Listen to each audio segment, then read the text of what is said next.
May the 3rd.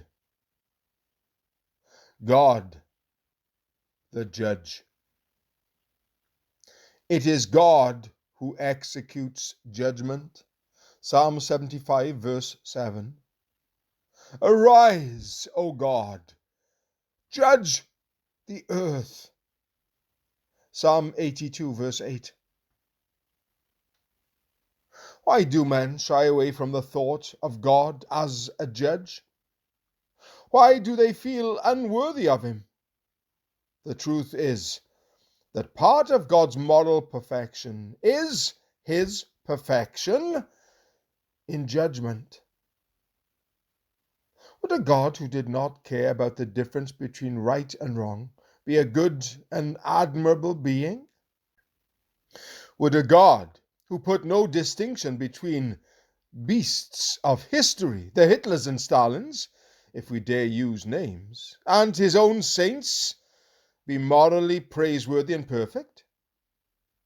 Moral indifference would be an imperfection in God, not a perfection. And not to judge the world would be to show moral indifference.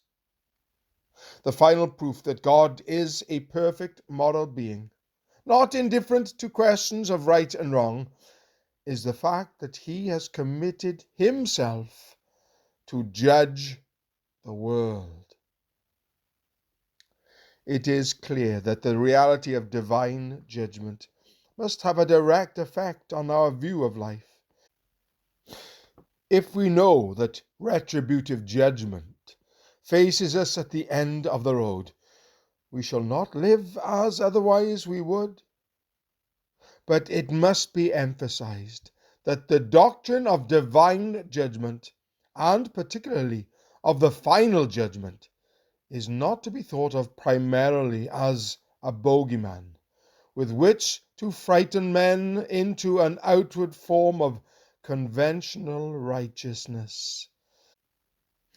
It has its frightening implications for godless men, it is true, but its main thrust is as a revelation of the moral character of God and an imparting of moral significance to human life.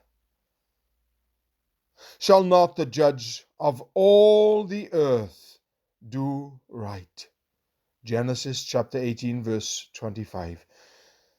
The answer of faith and the answer of sight, that is, judgment by appearances, to this question might be very different.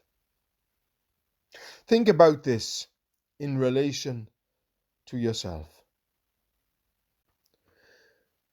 God, the judge, thank you that you are also God, my Savior.